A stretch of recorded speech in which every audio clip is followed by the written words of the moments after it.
اللهم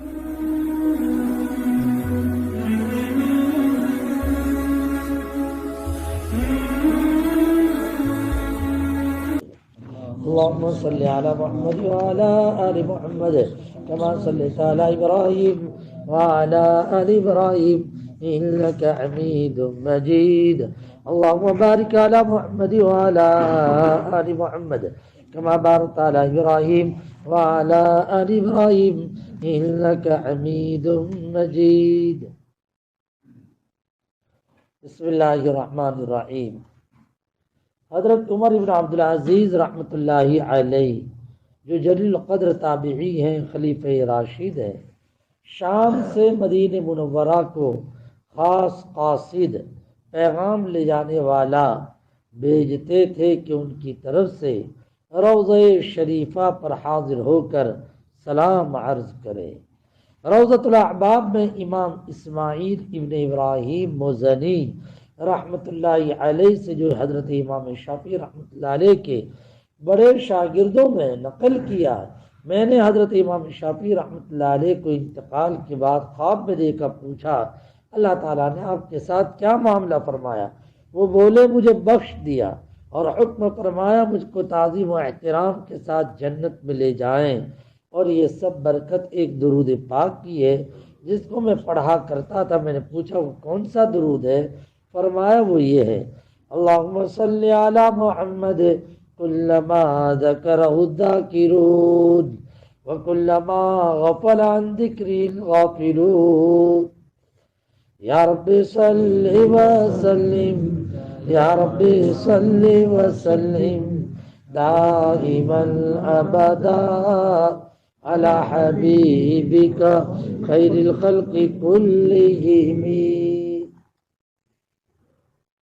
اتنا اہتمام ان اکابر کے یہاں کہ نبی جی کی خدمت میں سلام پہنچانے کے لیے باقاعدہ ایک ملک سے دوسرے ملک آدمی بھیجا جاتا.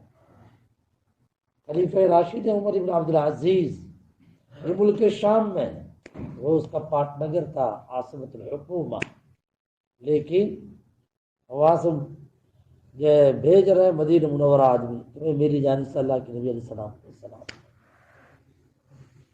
ہم لوگوں کو بھی چاہیے جو حج اور عمرے کے لیے دعوت ان کو کہیں، دل سے کہنا چاہیے کہ ذرا آقا جی کو ہمارا سلام پہنچا دیں. دل سے کہنا.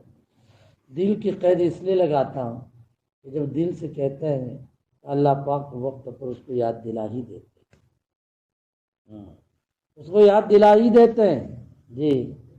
اور اگر یاد نہ بھی آوے اسے، لیکن دل جاننے والا اللہ ہے، اللہ پاک اسے قبول کرے. سمجھ رہے ہیں؟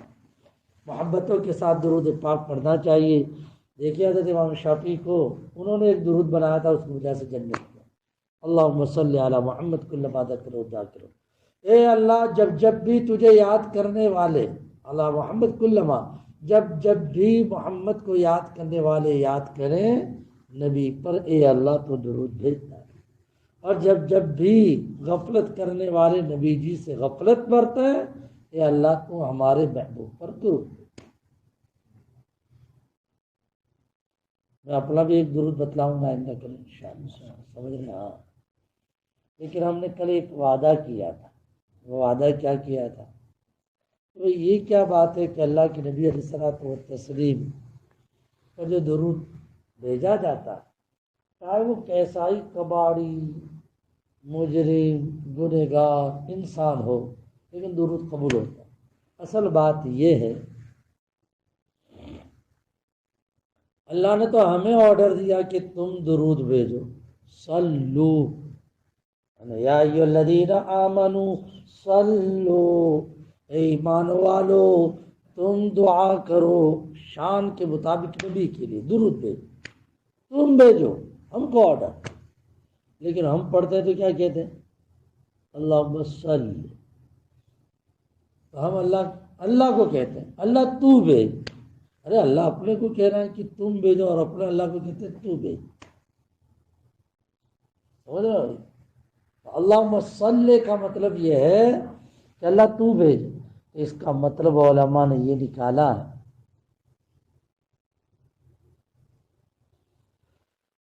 کہ اصل میں ہر انسان صلی کہہ کر اس بات کا اظہار کرتا ہے اللہ تیرا محبوب تو بہت پاکیزہ، بہت بڑی شان والا،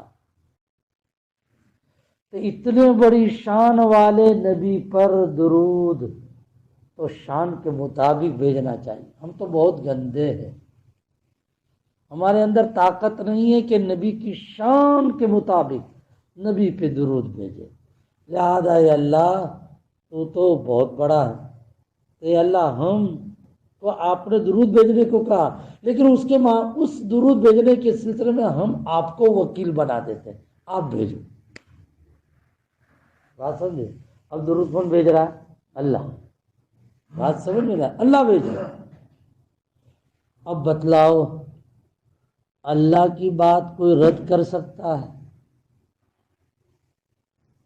تیری میری بات تو کوئی رد کر دے، وہ دنیا کے کتنا ہی بڑا چودھری کیوں نہ ہو، لیکن شیر کے ماٹھے سوا شیر ہوتا ہے تو اس سے اوپر والا ریجیکٹ کر سکتا ہے، لیکن نبی سے اوپر اللہ، لیکن اللہ سے اوپر کوئی ہے؟ نبی سے اوپر اللہ، اللہ سے اوپر کوئی ہے؟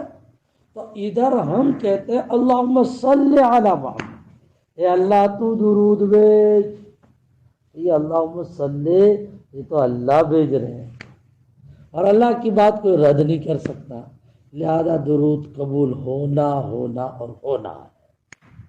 بات سمجھ میں آ گئی آپ لوگ؟ یعنی دو باتیں آپ لوگوں کو میں نے سمجھائی، ایک تو قبول رد اس لیے نہیں ہوتا، درود رد اس لیے نہیں ہوتا کہ اس کا مطلب یہ کہ ہم اللہ کو کہتے ہیں اللہ آپ رحمت بھیجیے، تو جب اللہم صلی پڑھ کے اللہ بھیج رہے ہیں، اللہ تو سب سے بڑے ہیں، اللہ کے اوپر کوئی نہیں ہے، اللہ کی بات کوئی رد نہیں کر سکتا، سمجھے؟ اس لیے قبول ہونا یہ۔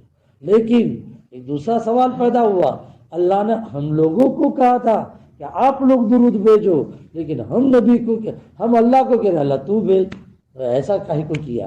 ایسا اس لیے کیا کہ اللہ کو گویا یہ کہہ رہے اللہ تیرا محبوب تو بہت شان والا ہے، اس کے شان کے مطابق ہم نہیں بھیج سکتے، ہم آپ کو وکیل بناتے، آپ بھیج دیجئے ہمارے طرف سے وکیل بنائے۔ اب سمجھ میں آئے؟ ہم لوگوں کو محبتوں کے ساتھ درود پڑھنا چاہیے۔ سب پڑھو گے انشاءاللہ، اللہ عمل کرنے کی توفیق عطا فرمائے۔ جتنے حاضر ہیں سب سے میں درخواست کروں گا کہ بھائی 300 مرتبہ، 100 مرتبہ یا کوئی بھی اپنا ایک عدد مقرر کر دے، ہم لوگوں کو درود پڑھنا چاہیے، آج بھی پڑھیں اور رمضان کے پورے 30 دن ہم وصول کریں، اور اس کے بعد بھی سب کرام اہتمام کرنا چاہیے درود پاک۔ اللہ عمل